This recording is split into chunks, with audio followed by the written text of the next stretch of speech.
Welcome to episode 4 of Unfiltered Immigration. Today it's like really unfiltered, right? We are living up to our name. So today's name I have given to this episode, it's called a Gullible reacts to a sabotage efforts.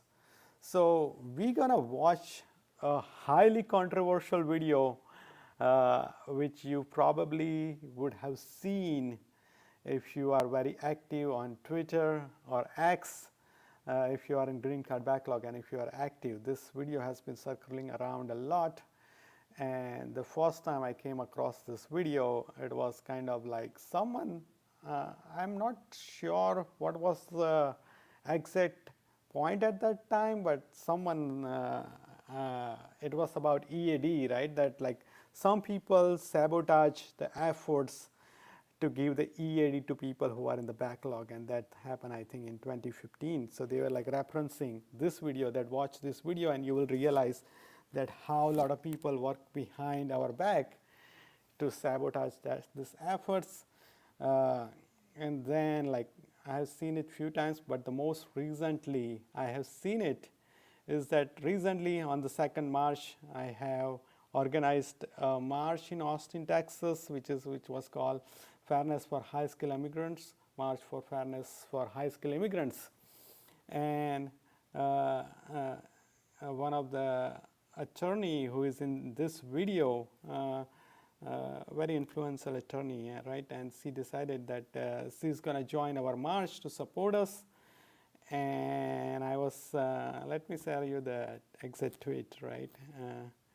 Okay, so I said that excited for you to join us and everything you do to promote fairness for high skilled workers. So someone quoted my tweet and said, or Kia said that ask her about this video, the video we are about to watch.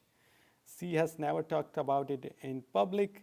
Do they still try to attract gullible people from different Desi events, right? So that's why I think I named this video, today's video, that Gullible reacts. So like you can watch this video and then decide, right? That's why I put it in quote that not sure I'm gullible or not, but you can decide. But yeah, at that time I was like very busy planning this event. I was one who was like getting all this permit. There were like so many permits involved, and I had to print the banners and promote this event, and there were like a lot of things going on, and I didn't wanted to engage in the conversation about this video, but I had like a lot to share about this video. So that's why I thought that it would be fun to see this video together. And like let's say that if you have seen this video before, you might already have some opinion, but today try to see it in a way that you are seeing it for the first time objectively, that is it really something happening behind our back based on the video itself, right? So but before we do that, before we watch the video, there are two things, but mainly three things if you can do. One thing is that please subscribe to the channel. It helps the channel, and we want to spread more awareness to the people.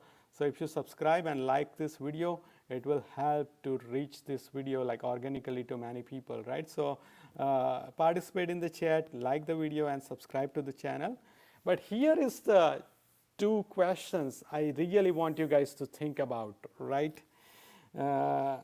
First thing is that you already have a job. Most probably if you are watching, most probably you are in the green card backlog, but even if you are not, if you are immigrant and if you have ever worked, think about before joining your company, how much thought you put into that the company you're going to work for is morally upright or aligned with all the morals you have. Like how much thought you put into that this company does everything morally right.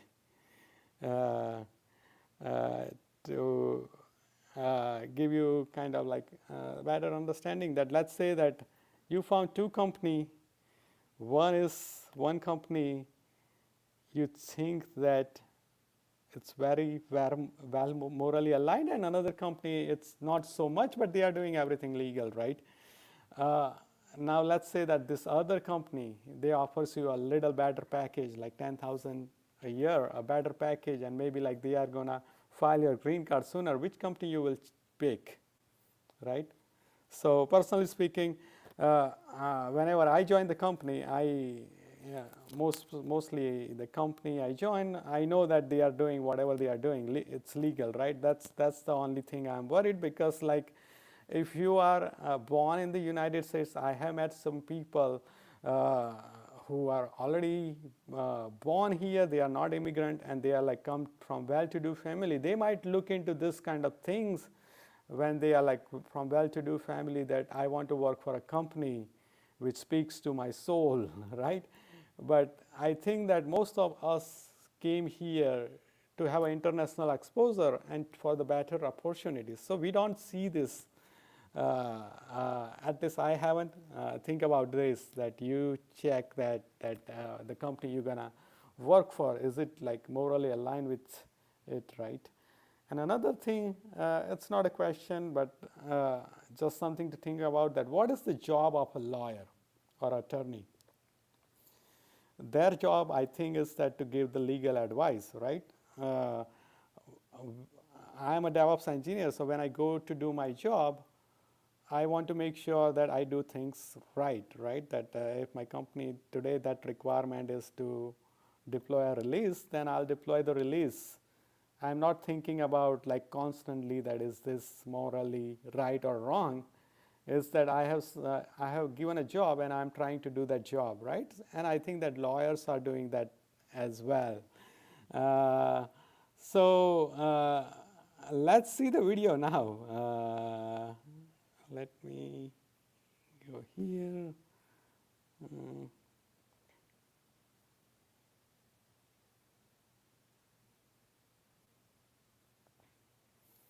All right, so the name of the video, it's by the way, it's called IT Serve. It's kind of like an organization and Republican Hindu coalition working to sabotage Yoder Bill HR 392, uploaded by Basan Buduluri. I don't know who that person is. I tried to look him up. I haven't found him. If you are a real person, I would love to talk to you, right? Would love to bring you on live stream. But by the way, this video has uploaded 6 years ago. It might be older than this, but just see that this video has uploaded 6 years ago. And now we will watch and we'll see that what are some things we can get from this video. Is it like something they are really trying to sabotage, or they are not, right? So we're gonna go step by step. So let's just watch. All right, there is a warning that fair use. So I think going. So yeah, there is a fair use warning. Whatever we are doing, it comes under fair use as well. So I think going forward for employers, the name of the game is going to be survival of the fittest. These changes are meant to increase job mobility for the employees, which unfortunately for employers means that you might lose employees. So you've got to come up with a way to, solve that problem. All right, I hope you can hear it okay. So what does that what can we get from that statement, right? So this first thing is that this video is highly edited. There are like a lot of clips put together, and we just saw a small clip, and can we get that, is that means something bad or not? And if we put this in the code, this can be interpreted in many ways, right? It can interpret that what C is trying to say, that now the job mobility, it's going to increase for employees. They would have like less restriction for whatever change came. So employers has to come up with a better way to keep the employees around. or C says that solve that problem. So it can mean a lot of things, right? That it can mean that, okay, maybe you don't have to rely on employees not easily changing the job because they have to stick around, but you have to come up with a better way. So it could mean that you have to start offering them better salary. You probably have to start treating them right. So I'm not saying that that is what she is meaning, but that could that mean as well, right? Said that we cannot get from anything from that clip that okay, so what she is saying is wrong. One thing, I don't have kids, but like one of the good advice I heard about raising kids for the parents is was like raise your kids in a way they want to hang out with you when they don't have to.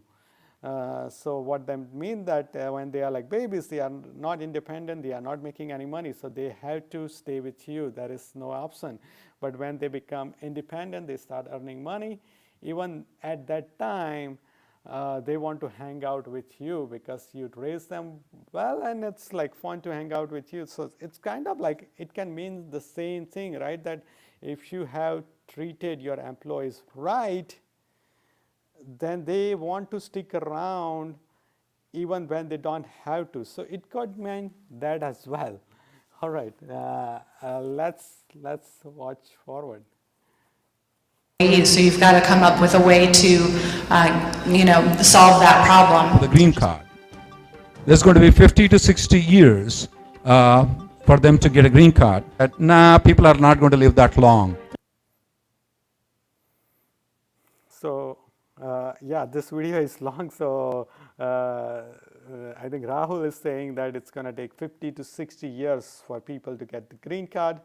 Now it's more than 100 years. So like 50 to 60 might be the old number, but that's one thing controversial here is that I think that people are going to live that long, like whenever people get green card or like start their green card process, probably they are in their early 20s, 30s, so they might live 50, 60 years, but that's totally different topic.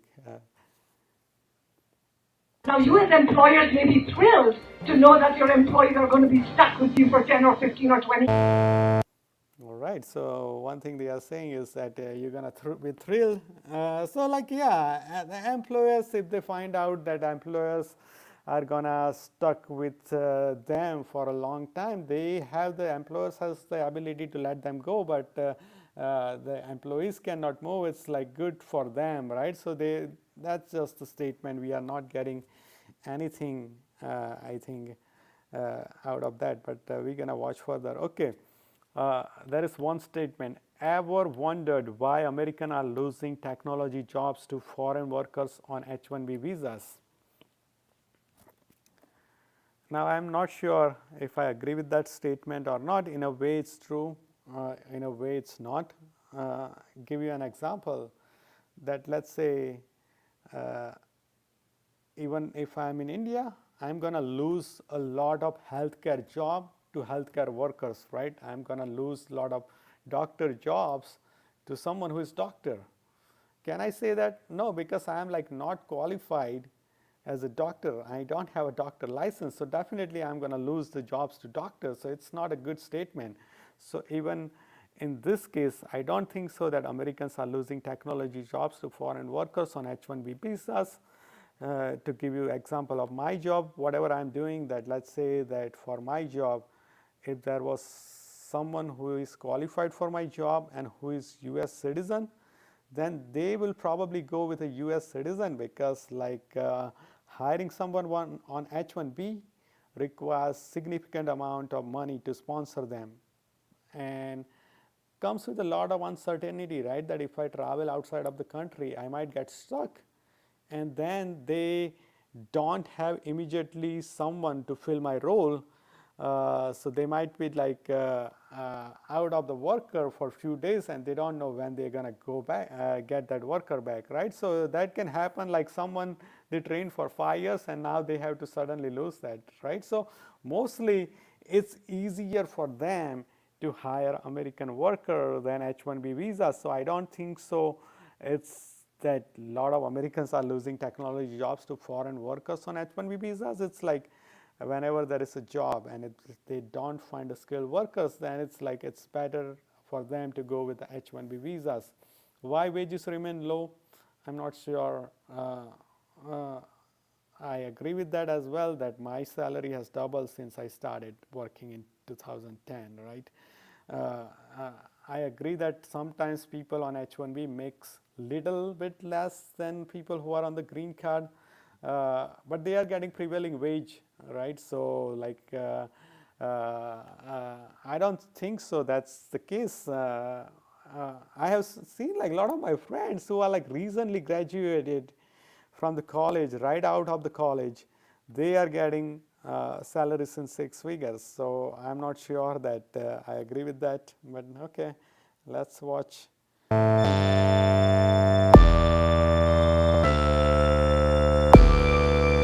All right, we are about to find out why.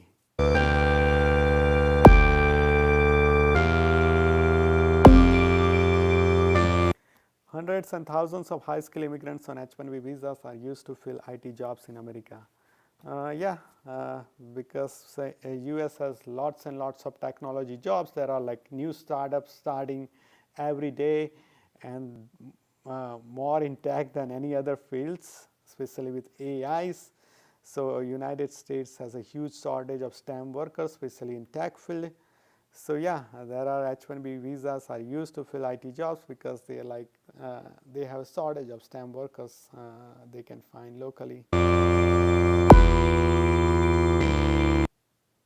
Their employers take advantage of decades-long green card backlog and other loopholes in the system to prevent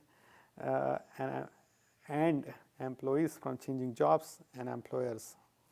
I'm not sure I understand, but yeah, like some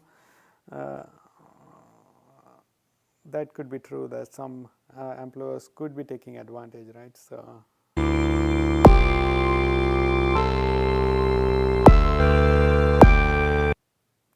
while in backlogs, their employees can't change job, ask for raises, promotions, start their own businesses. I don't think so.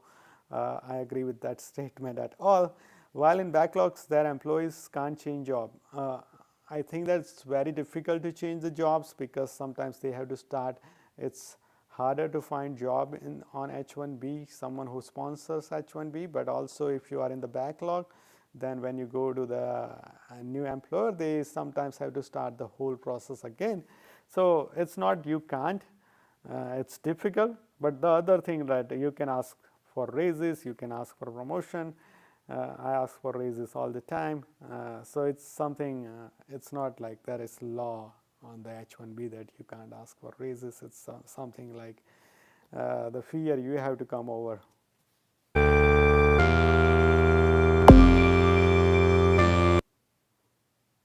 Think about that for a moment. How would that make you feel? If that's true, yeah, that will make me depressed.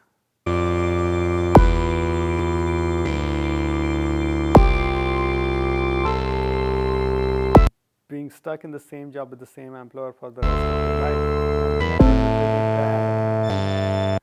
It even gets difficult to travel. Yes, difficult to travel, buy a house, get a driver license, and even go to a funeral of loved one in their home country, among many other qualities. Yeah, I agree with this, that it's challenging to do all those things while you are stuck in a green card backlog, while you are on a visa.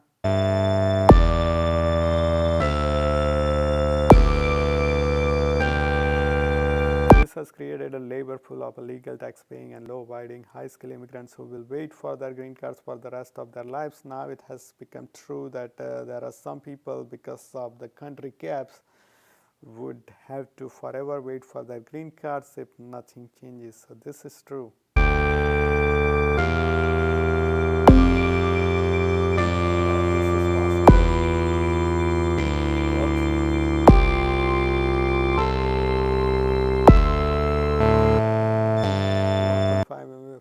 Like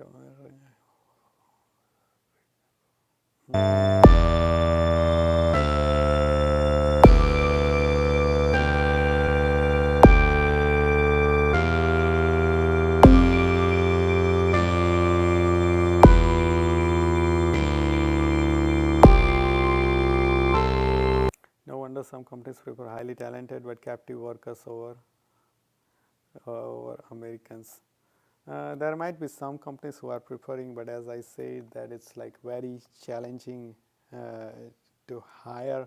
So like this is like America is capitalist country, right? And in capitalist country, a company, what their purpose is that to grow their business, make more profit, right?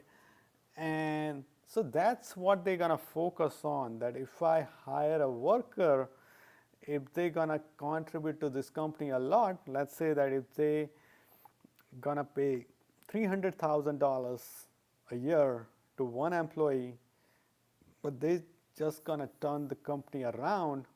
Meanwhile, for the same jobs, they can hire someone for 200,000, so 100,000 less.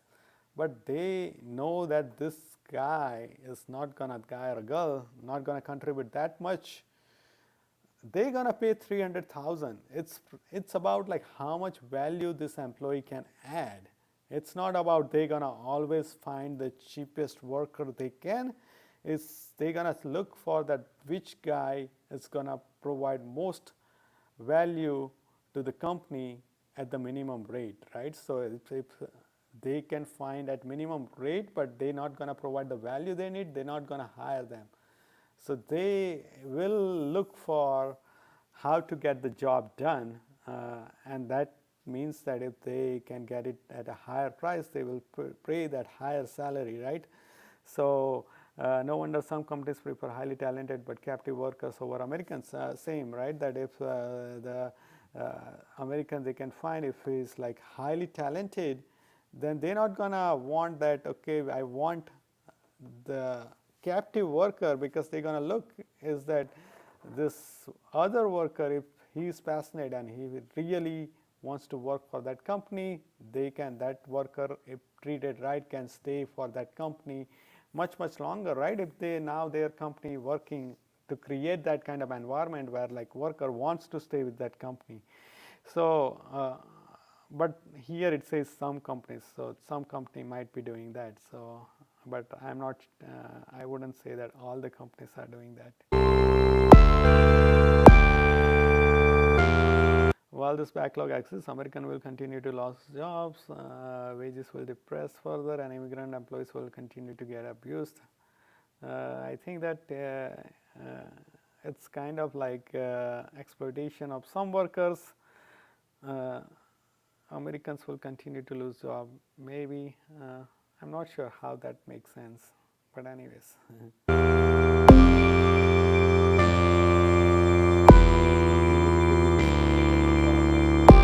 I don't think so. That makes sense.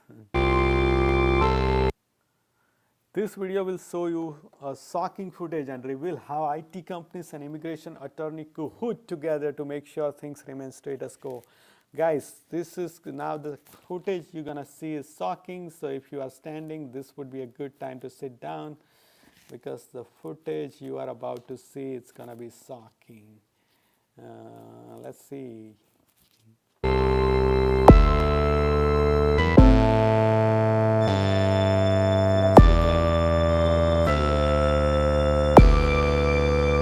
In September 2015, almost 9 years ago, leaders of over 100 IT companies gathered in Dallas, Texas.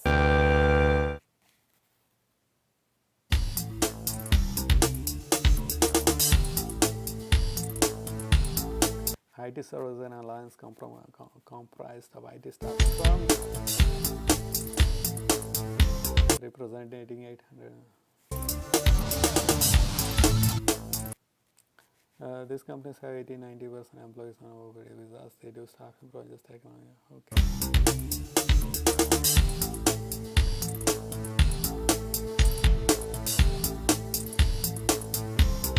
Okay, they do policy making to ensure this organization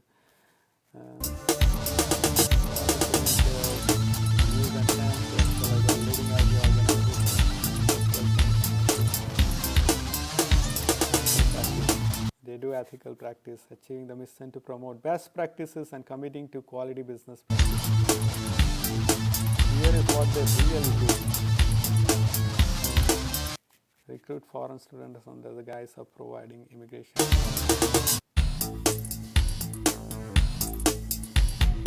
So one thing you notice is that like the subtitles and video or photos they are showing can be totally different, right? But let's see. What I think I should the better explanation is that, like, let's say that subtitle came first or like title came first, that IT SOR met in Dallas in 2015, and then they saw the video. Now that video could be of something else totally. I'm not saying that that's the case, but it can happen, right? This video is highly edited, but just something to point out.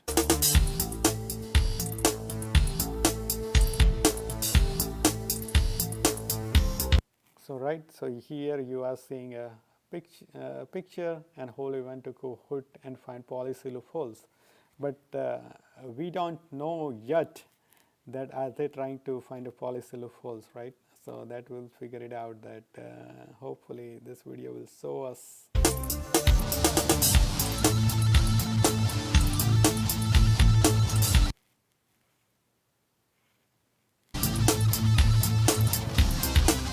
Collaborate to come up with lawsuits to prevent job movement. All right, Mitra.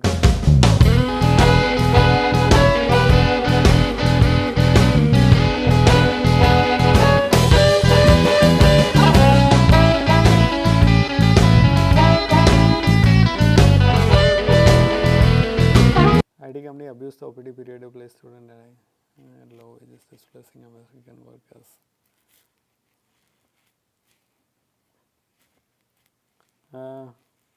Yeah, I'm not,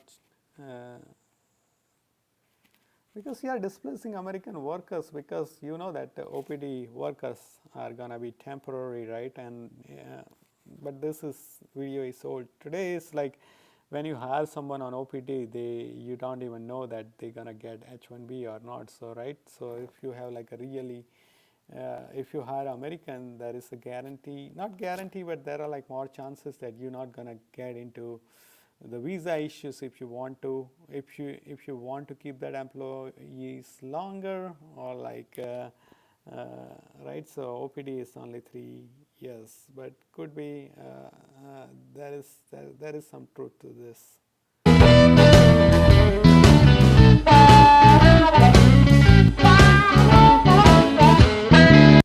During an IT SOR conference, watch how Reddy is advising IT companies to use creative ways to not pay students using loopholes in the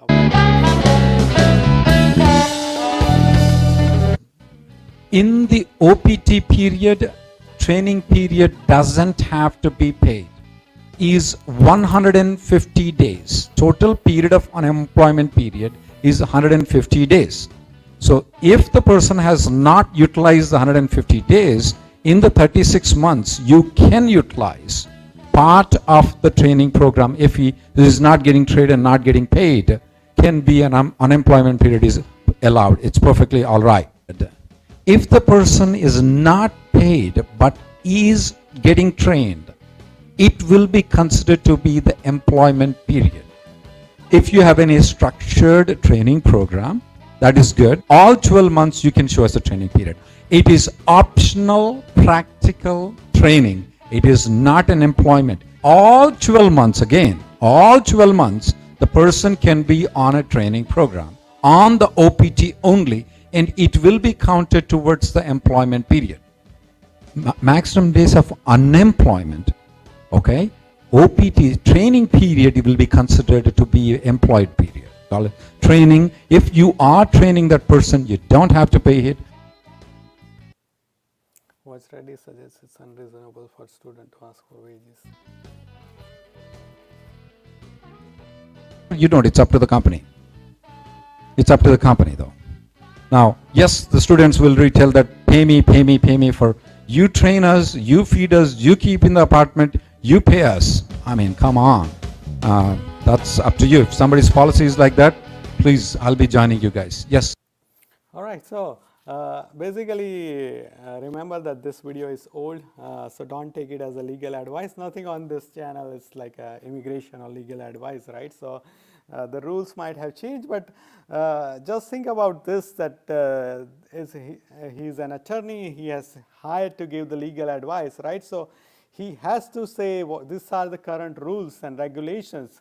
He also gave his personal opinion, right, that if you are giving someone the training, accommodation, food, then it's okay to not pay them or something like that, right? So think about that who are the students who goes to consultancy? They are not the top students, right? And they are like not the bottom students, right? They came to the abroad and got the education, but the best of the best students are getting recruited out of the campus, so they don't need consultancies.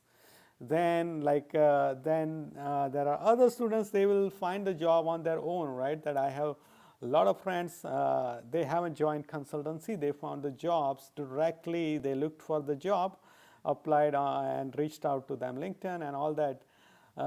So if you are skilled, then you're gonna find a job on your own. But then if you are having a hard time, some people reach out to this consultancy that find me a job, and sometimes they can find jobs based on their skill set, but sometimes they have some jobs where they can put them, but then they have to train these students, right? So he's saying that if you are like hiring a student, providing him a training, and also like while he doesn't getting paid, you are also providing him accommodation, him or her, and you are providing food, then I'm not sure that it's like great to pay, right? Pay on top of that, which I think I'm not finding it very controversial, right? That he's not saying that don't pay anyone. It's like sometimes you are going out because you need something as well, right? That if you are getting a good job, regardless, you're not going to go to the consultancy and work for free. If you are getting a paid job, no one here is a saint who will go and work for free. You will only go there when you need them.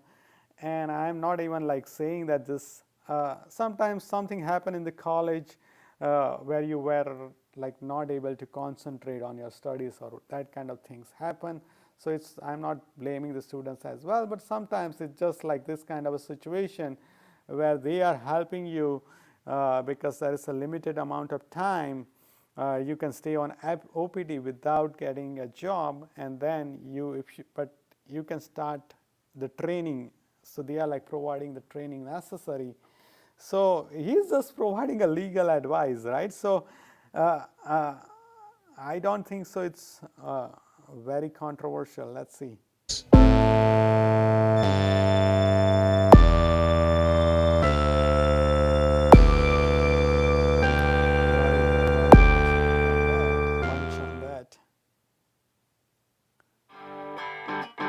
Satish Mandu, a founding member, IT Service.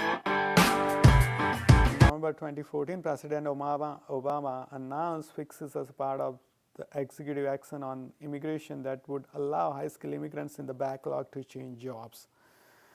So I think that there was some talk in 2014 to provide EAD to people who are in the backlog.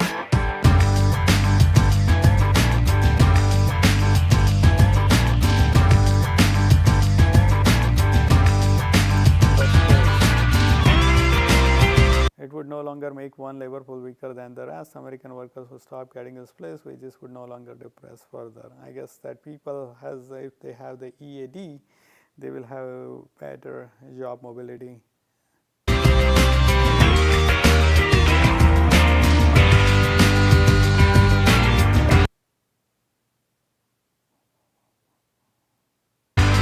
Watch how Satish Mandu and Rahul Reddy talk about filing lawsuits in order to avoid this devastation. So let's see if they are like talking about EAD or not. So how many of you feel really threatened, of course? If you don't have $100,000 in our bank, I don't think so Satish should even take one step. So we have two cases to file, right? One is Two cases to file. One is H1B amendment issues. Right now, I am facing day to day. Consultant cannot report. So it's taking 10 to 2 weeks. So the second. okay. So the one is kind of I'm not sure exactly what is the lawsuit is, but H1B amendment. So this is like kind of like RT organization, right? And probably they are making something that amendment related. So I think it would be beneficial to the people who are on H1B. That's my guess. So one is about H1B amendment, but they apply for H1B, these people in training without a job. Someone commented, but they apply for H1B, these people in training without a job. Like basically like this is not a legal advice as well, Pradeep Kumar, but this is a comment. I'm not sure, sometimes when you replay you can't watch the comments, but here it says that they apply for H1B, these people in training without a job. If you are hired and then if you are getting paid, then you are employee. So if you are getting a paid, then they can file their H1B, but I don't think so they can file the H1B without giving them a pay. So it's mandatory on H1B to pay the employees the wage they agreed on H1B. Anyways, let's watch. Second one is this one. So this one is again, it's going to be pattern in terms of for the industry. So the people will be moving. AC21 anybody can file, and in 6 months he's gone. So the total employment period is coming down to 1 year instead of 5 years for us. So the total cost we need to recoup within 1 year. So that's going to be devastating for us. Okay. So I don't think so he's talking about EAD yet. He just mentioned that AC21. AC21 was the thing, I think, in 2000, the AC21 came out, right? I think that the Wikipedia has the better explanation. It was called American Competitiveness in the 21st Century. So when the AC21 came out,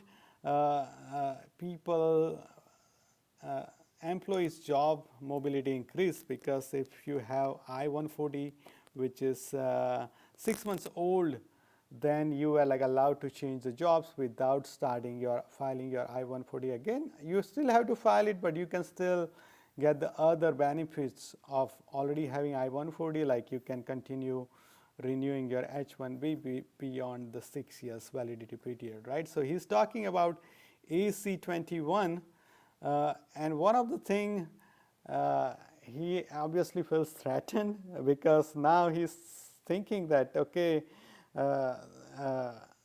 within the 6 years of approval, I-140, the employee would be able to move. So they are like filing 140 requires significant amount of money. I'm not sure exactly how much, but it's around like 10K or something, including the lawyer fees and all that, right? So he's like saying that before we had like 5 years or so to recoup this money, but now we only have 6 months or a year, right? So I think that that's something wrong. Is like obviously feel threatened that how we gonna recoup this money. So that's something, but he's worried about his business as well, right? So I think that he needs to come up with a better things to keep the employees around, right? And it's like even when you file someone's 140, you don't start the process on the day one. They have already worked for you for some time, right? Maybe like I don't know how much time, but at least 1 year is pretty normal before they start your I-140, right? So you have to look at it in that way. And as I said, that you need to start treating them or offer better benefits, so they want to stay with you even when they don't have to, right? So he feels little threatened with this job mobility, but I haven't seen anything about EAD yet. It's coming down to 1 year instead of 5 years for us. So the total cost we need to recoup within 1 year. So that's going to be devastating for us. But I think so. The first thing the organization. Now look here, the video is edited, like it was a cut, right? Look. Training for us. Our law firm, but I think. So there was like a jump cut, we call it in editing. So then we don't know if they are talking about the same thing. They probably are talking about same thing because they are like, at least they are in the same room. So, but we cannot tell for sure when this happens. So again, you can look it and we'll see. Yeah. So that's going to be devastating for us. Our law firm, but I think so. The first thing the organization should do for this is get the money, hire the law firm, then we can always get the contract. So it's working on hiring a law firm to file the lawsuit, and that is happening. That's the only thing. So I think we have enough strength right now. So I think we need to get more companies involved. Once we started, I think everybody will come together. I believe. Okay. Anybody who is a consulting company owner who cannot contribute 1,000, can you raise their hands? So I take the assumption that everybody is contributing on 1,000. So yeah, I didn't see anything in that regarding EAD yet, but yeah, they were talking about two lawsuits. One was kind of like related to H-1B amendment. One had to do with something AC-21. AC-121 was a bill, so I'm not sure how much that helped. But even like, let's say that two things I want you to think about so far, right? That let's say, and this is kind of like an extreme example, but let's say that someone hires a hitman to kill you. Would you be like more mad at a hitman for taking that job, or would you be mad at someone who hired that hitman, right? So like sometimes I see that a lot of people are getting mad at attorneys for doing this, but it's like you are not at that mad at employers who are doing this, but also the employers. Let's say that if you are watching this, and let's say that you saw a lot of people from the IT serve, let's say that if you are working for one of this company from the IT serve, would you quit that company right away? That, oh, they are doing this, all this kind of things, right? So we are not doing that, and I understand the reason, but then we are like blaming the attorneys for doing their job. Let's see further.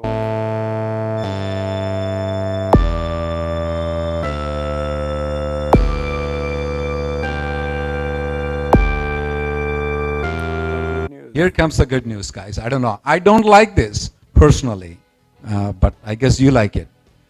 EB2 priority date is backlogged to 2004. Just wanted to pause there. So EB priority date is backlogged to 2004, which means that this video is really old. I think probably more than 10 years old, right? I see that it was uploaded 6 years ago, but it has to be very old because it was a long time when the priority dates were 2004. Assuming that if 1 year people are going to apply for the green card, guys, the waiting period is going to be 20 years. Why would it be 20 years? Based on this, if you're going to have a couple of years of people in the past 10 years apply for the green card, there's going to be 50 to 60 years for them to get a green card. But some of the people said, nah, people are not going to live that long. So that's probably the best way of getting a green card is going to be, and the green card is not going to be there. For EB2, it's not going to be there. So that's something you guys might like. I don't like it. Unless something changes, we're going to become like Middle East country. All right, so yeah, he's just providing that this is going to be the situation. And he already said that, right? He doesn't like it. And if something doesn't change, it's going to be like a Middle East country. So if you know that in the Middle East countries, you never become a permanent resident, right? So he's saying that this is wrong. So it's like, let's say that if you want to hire an attorney to help you to keep this employee as indentured workers or stuck with you forever, you're not going to hire attorney who says that, right? Or if you hire it, then there are chances that they will fire you, right? Because you're clearly saying that in your event that I don't like it. This is not something is right. So he's already saying that. He also said it good news. It's like he's saying that you guys will like it, right? It's a good news for you guys. I don't like it, but you might like it. That it's gonna take them forever. So you might have these employees stuck with you for a long time. It's like hard for them to move other jobs. Anyways, let's watch further. Good evening. Good evening, my dear. Unless something changes, we're going to become like Middle East country. Good evening. Good evening, my dear UTA friends, our fellow batchmates. President IT Service.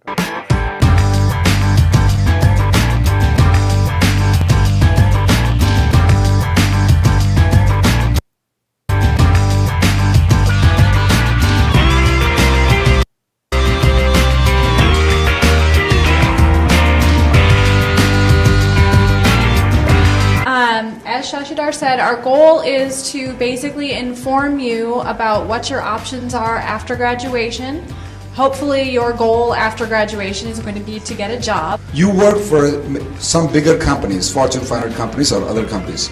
Now, it is not what you have that will qualify the position into EB2 or EB3. It is what the position requires and whether or not you have that particular qualifications. How do we get to DB2 is you need to pick and choose the companies. Normally, the major companies, the big companies, do not file labor certifications and green cards under EB2. The small consulting companies, whether it's Lucid Jobs or the other companies that we represent, they do file under EB2 because for them, the minimum standard to hire is master's degree. For the major companies, the minimum standard to hire might or might not be the master's degree. But the smaller companies deal with high-end technologies, it is master's degree. That's why most of the consulting companies do file under EB2 categories. When you have two options there, I know it's not going to be a very luxurious job. There are some sacrifices you got to do to go to the consulting companies on a long-term basis. Yeah, so basically what he was saying, he was kind of little bit right that, okay, yeah, like if you see the openings at Google or Microsoft or these big companies, you rarely see them requiring a master's. And sometimes if the position is not requiring masters, then it was like harder to file in the EB2 right away, right? So he's kind of right, but now that's because this video is very old. Now this case is not there that there is any advantage as per the current situation in filing EB2. There is not much advantage, right? A lot of people moved from EB2 to EB3. So that's not the case, but also like that advice at that time, I guess was not sure that it was good or bad advice, right? Depending on someone's situation, that you can always get the advice from different people, right? But then you have to do your due diligence, right? That if you could get in the good company, then like you have to, it's better to wait for a year or two to file your green card than just to join the consultancy to file in the EB2, right? So that's, I think the most people should do, but yeah, it's everyone's to their own, but what he said, it's kind of, I have seen it that like a lot of big companies, they only require bachelors, sometimes they don't even like require bachelors, right? So, but the consultancy companies, yes. Those many masters and PhD students are unknowingly lured into joining those consulting companies with the promise of faster green card processing. That's possible.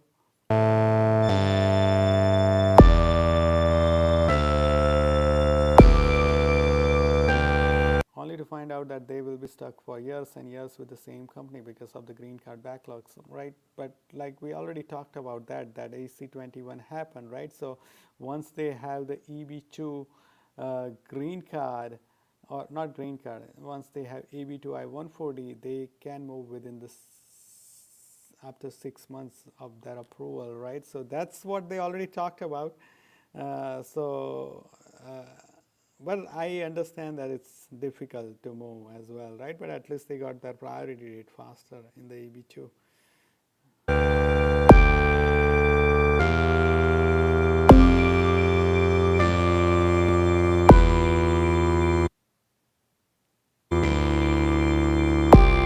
For this reason, stopping was to retain the current system of green card backlog. Read that as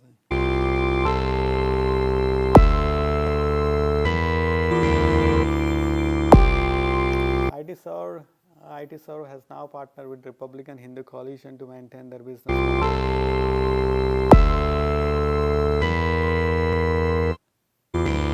RHC is defending why they took money from IT-Serve and are working. IT-Serve is in full support of reduction of GC backlog. That's what Salli Kumar is saying. I do not know internal politics, but they came out in a big support of all of your issues in December 28, 2017. Raise 100K for your issues. Your information must be old. So they are saying that yeah, IT-Serve is in support of GC backlog, but that's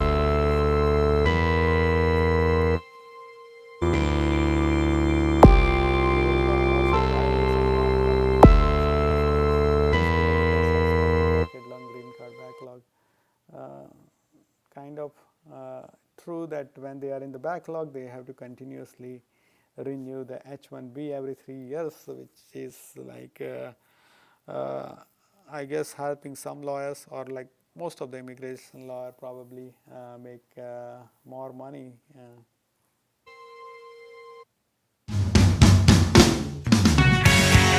Okay, I think you probably know her from the Murthy Forum.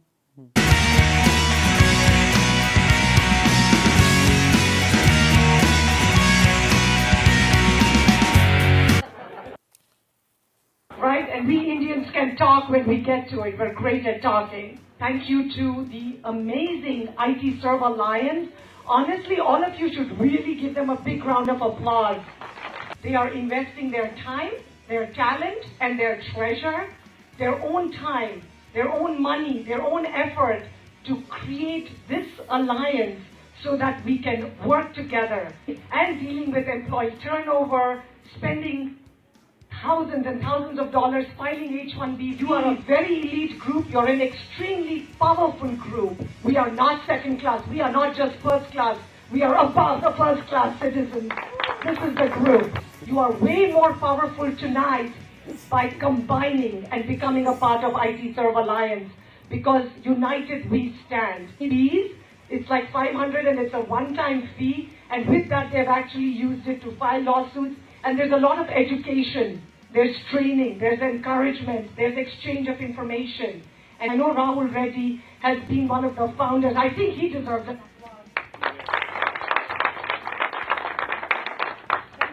applause. But get more engaged, because the more engaged, the more you lobby, the more we fight, the more we challenge, the more you question. You know what? Don't be ever afraid to file a lawsuit. I won't underestimate your power to work together and sue the government. So not only do you win the lawsuit, you get respect, you actually end up giving a solution to your client for peanuts. IT-Serve Alliance, you're paying peanuts to lobby, you're paying peanuts to file a combined class action lawsuit. Someone asked Sila Murthy for advice on how much to pay IT workers at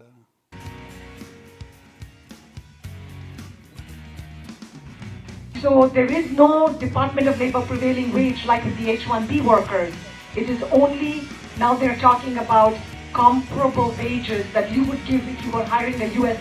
worker to do the same kind of work. It has to be about minimum wage, but there's no, for the F1 STEM OPT grads, it's not the H1B prevailing wage at all. It is not the same wage.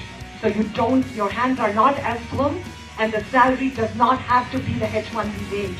It can be much, much lower, but has to be what they consider comparable to what you would give to somebody else who's a fresh graduate, who's not highly trained and going to be able to meet the client's needs.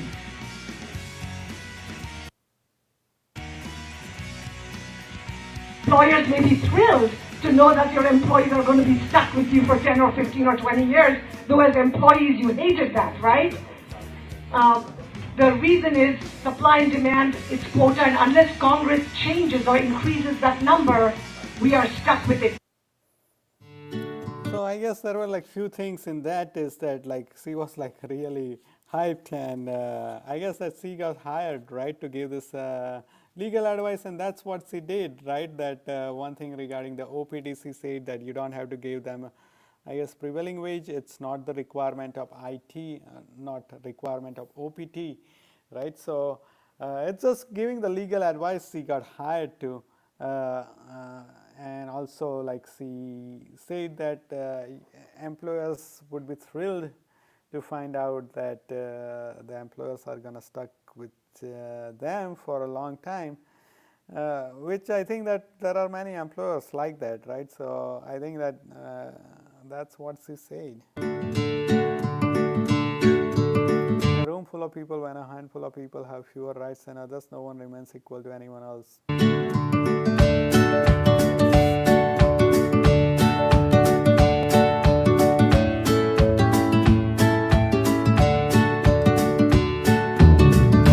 Per country limits on employment long backlog.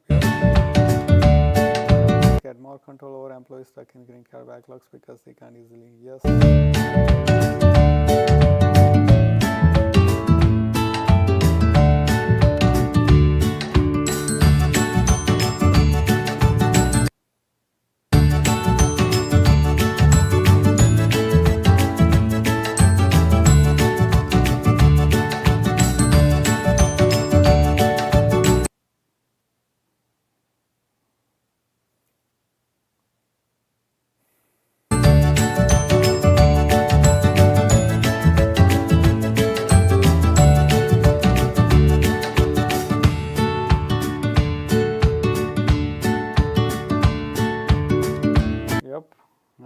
Couldn't agree more that we need to eliminate the per country caps on the employment based green cards.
Smart and not fall for the sweet talk. Stay away from.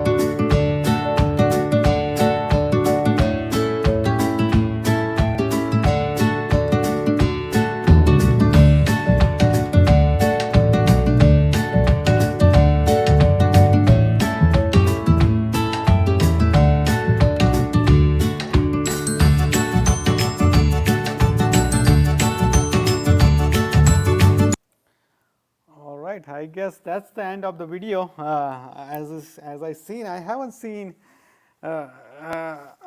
anything which not employees, at least the attorneys who were there, they were saying that we're gonna support to keep this discrimination there, right? And based on the video, right, this video people has been watching, sharing a lot, and I haven't seen clearly where I can say that they are against it.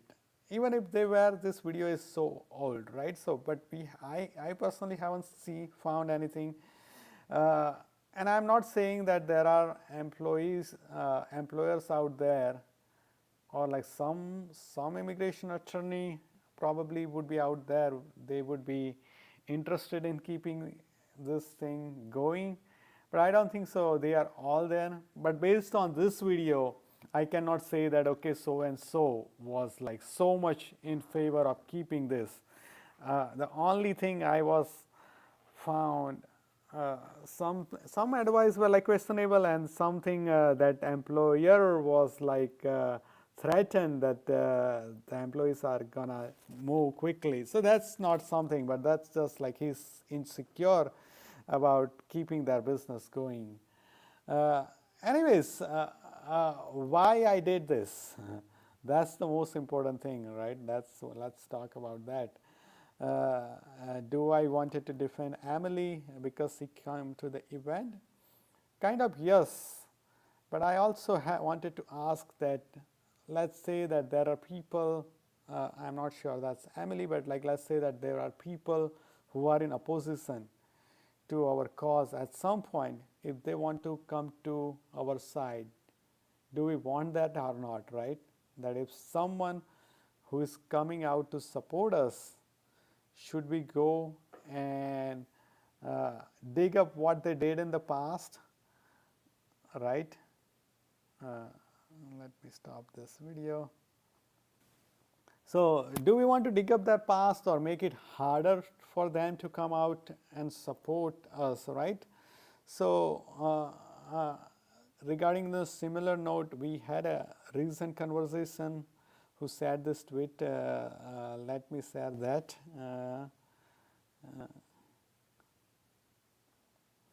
All right, so this is going to be good. All right, so sometimes a few days back, Atal posted that you don't need to enjoy my style of advocacy, and he is like, you don't have to agree with my style as long as we agree on what we eventually want, which is like end this discrimination, right?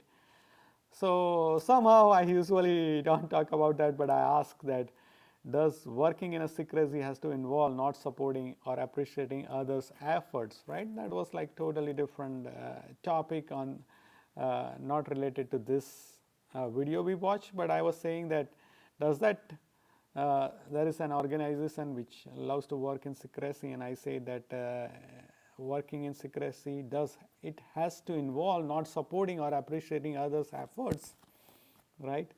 So there was a interesting comment by the same person.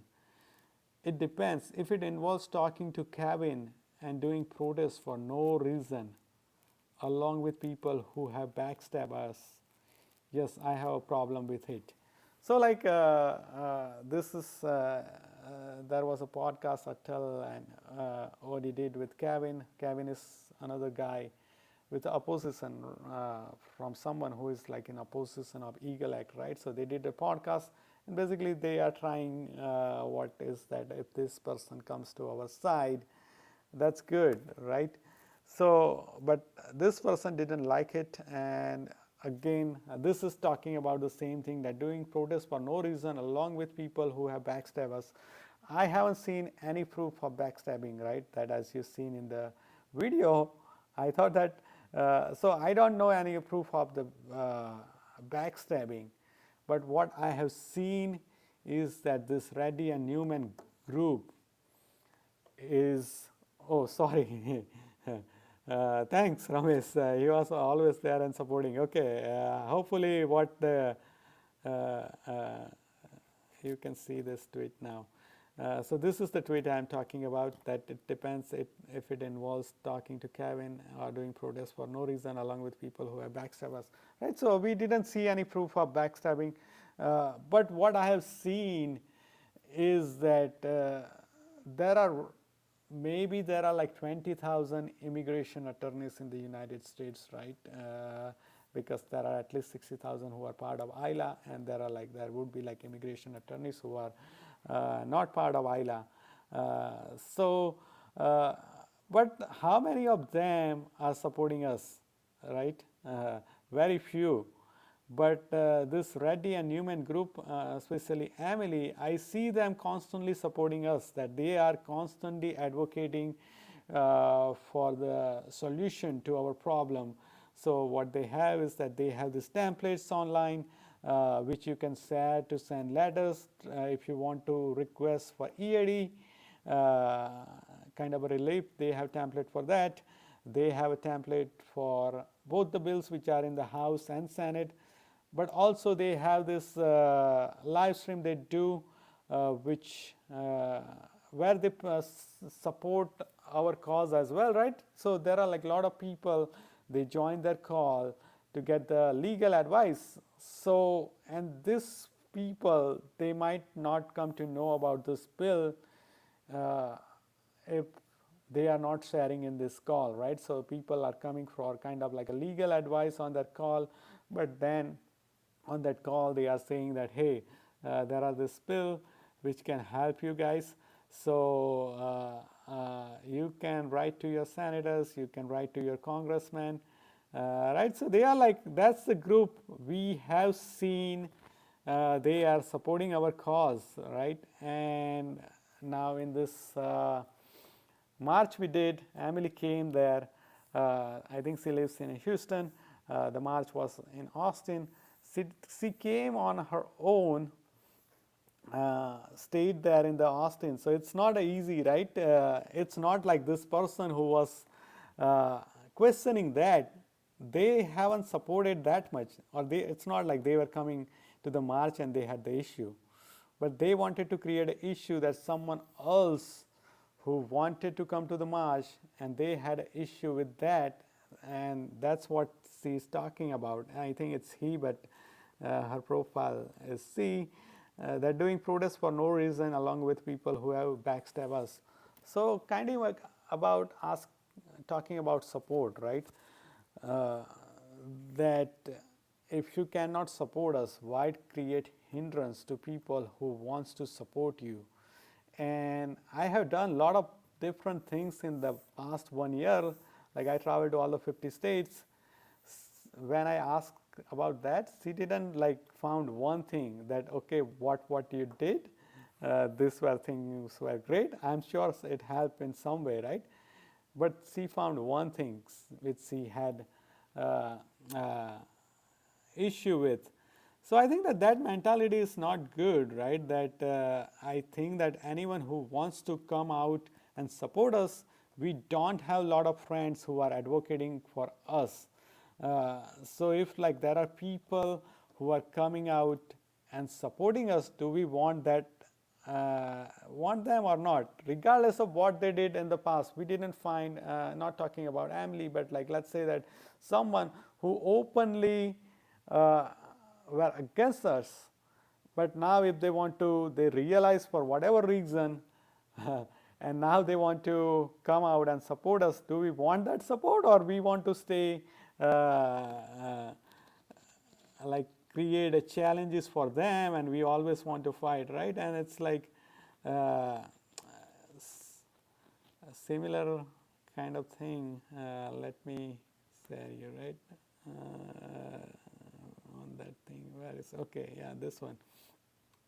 So in the similar thread there was a comment that our enemies has no moral scrupulous and zero compunction. So who are our enemies, right? That's my question, is that who are our enemies? If someone who doesn't agree with us, right, that someone who is in favor of the country cap, are they our enemies? I don't think so. They are like, we have a difference of opinion, and they might be thinking about themselves, or like not thinking in long terms, or whatever reason. So I don't know who are our enemies, right? Someone like, let's say that they did not support it, or they are in favor of, does that makes us our enemies? I'm not sure, but they have used these people in our community to further their ulterior motives. and advocacy is akin to war, and foolish misplaced altruism will lead to tragedy. So again, like ulterior motives, I wanted to talk about that as well, right? So like let's say that if you go to buy iPhone or a computer, right? You're not worried about their ulterior motives, right? That if you are buying iPhone from Apple, their ulterior motive is to make more profit, right? Their one motive is that to make the best product possible, but most of the profit companies, their goal is to increase the profit. And we are living in the like one of the most capitalist country, right? So do we want to support from the yogis who has like abandoned all the worldly desires and living on the Himalayas or something? Do you expect those people to come out us and support us in this? Like we are living in a capitalist country in America where people has real dream and desires and that kind of thing. So other people will always have something ulterior motives. In this case, I guess that let's say that some people would say that some lawyers are supporting us because they want to increase their business, they want to get more clients, right? And I don't see any issue with that because like the immigration system is so complex in the United States that you can't get most of the things done without attorney. So if people are going to go to the attorney to file their green card or H-1B or whatever, I would rather have them go to the people or attorneys who are supporting us than who are not supporting us, right? If we become okay with that, and let's say that people or attorneys who start supporting us start gaining more business, then there are more attorneys will be like joining to support us, right? So I don't see any issue with them having ulterior motives to increase their business, or it could be like whatever it is, right? So I would rather have the business go to the people who wants to support us.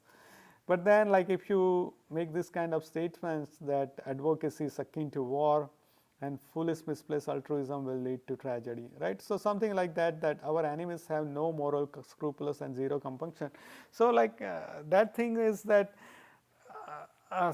just because someone doesn't agree with that, can we say that they don't have any morals at all? So it's like I see that in today's world, especially in this like first world countries in America, if you don't have any morals, either in your personal life or either in your professional life, you have to have some morals in one of these areas, or otherwise it's like very hard to survive, right? So if they are like success in their business, they are successful because they have some morals, right? So it's like we can't dehumanize other people if they don't agree with us that they don't have moral compunction or moral scrupulous and zero compunction. I think that there is good in everyone, right? I believe with that, and that's why I traveled to the 50 states, because I truly believe that if we spread the more awareness about this, there is a good in people who would agree with us that eventually they will see. So if we keep working towards that, I don't think so 100% of the people will agree, because some people are just crazy. But I don't think so that anyone has a like zero moral compunction, right?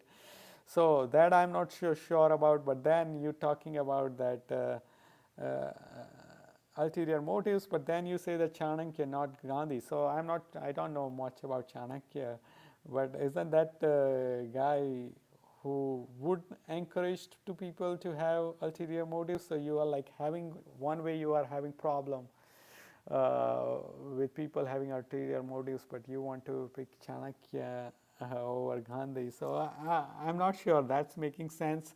I would pick Gandhi any day, because I think that just that thing, that truth wins eventually, right? And whatever the truth, I think that the country cap on the green card based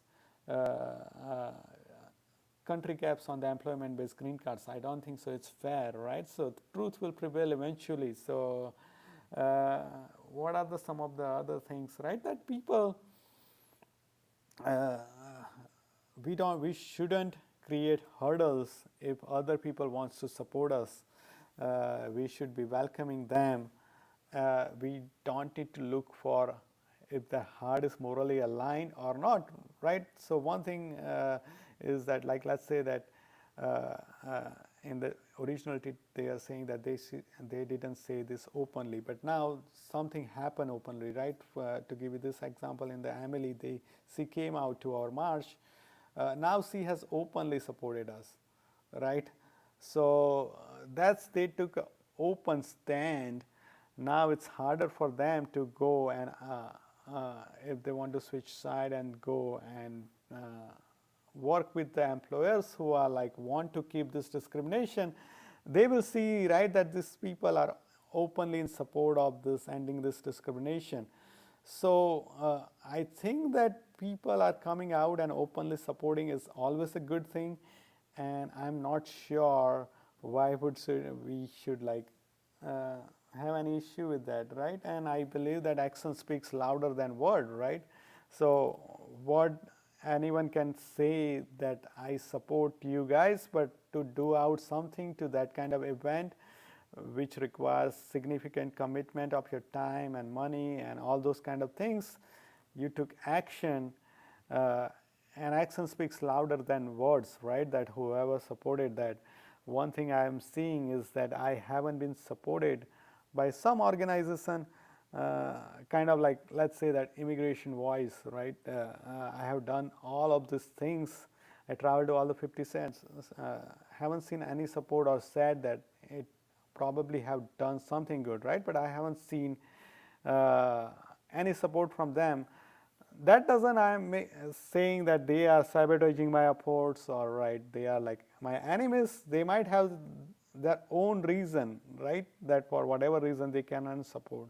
But why we are questioning people who can come out and support, right? So it's one thing if you cannot support, but why we create issues for people who want to come out and support us? Do we want people on our side or not? Anyways, the last thing I want to say that this video, I love all of them, the people who commented this or not. This is not like me being mad on them. I want all of us to grow up, right? I could have done an easier video today, but this was kind of challenging. But I did this because I wanted to clear all these things up, that we shouldn't be like sharing this kind of video without understanding properly. But also I wanted to do this, that we want to make these things easier for people, anyone who wants to come out, even for the virtue signaling. I don't see any issue with that, we should welcome everyone. I want everyone to grow up as well, right? That we shouldn't be like childish, like when someone did something to us, we don't want to talk to them forever and that kind of hold the grudge forever. We live in the world where, like, just to give you the recent example, that I guess you might have seen Donald Trump tweeted something about Vivek Ramaswamy, that it was kind of a mean tweet, but then after 2 days Vivek withdrew his campaign, closed his campaign, and endorsed Trump, right? So this kind of things happen, people move on because they both, it's good for them to join, right? So we live in this kind of world, people move on quickly, and we are like still sharing a video which is like 10 years old, which doesn't make any sense, But anyways, yeah, we all should grow up. We should all let people support us and find creative ways where we can like advance our cause. I think that we need to get more friends rather than focusing on our enemies, how we can motivate people who doesn't know about, who are already in the backlog, but they are not active yet, right? How we can motivate them, how we can spread the awareness to them, right? If there is no awareness, then they don't know it's a discrimination, they won't join our fight. So we need to focus on that rather than like creating all this issue, right? So hopefully this was helpful. Let me know if anything you found anything I said made sense or anything doesn't make sense, right? You don't have to agree with everything as long as you agree with the final few things I said, right? At least now I'm seeing the chat, at least one person didn't like the video. Rahul and Emily sued salary based H1B, right? Maybe they did, I'm not sure, but even if they did, I need to look into that, right? That why they did that, what was the reason? Okay, there are not much comments. Anyways, that's it for today.